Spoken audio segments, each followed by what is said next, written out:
કે હમણાંથી હું બહુ ખુશ છું, કેમ કે હવે પ્રેમીઓ એકબીજાને સાથ આપતા દેખાઈ રહ્યા છે. મા બાપ એમના પ્રેમને સમજે નહીં તો ભાગીને લગ્ન કરવા માંડ્યા છે. કેવી રીતે એક સંતાન એના મા બાપને છોડીને એના પ્રેમને અપનાવે છે? કેમ કે ભગવાન કૃષ્ણ આ ધરતી ઉપર પ્રેમ શીખવાડીને ગયા છે.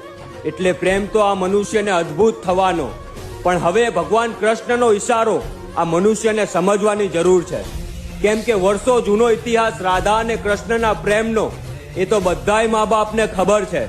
છતાંય એ મા બાપ એના સંતાનના પ્રેમને રોકે છે અને એ સંતાનને કહે છે કે બેટા પ્રેમ ના કરતા નહીતર જીવન બરબાદ થઈ જશે. બેટા પ્રેમ ના કરતા નહીતર ભવિષ્યમાં આગળ નહીં વધે.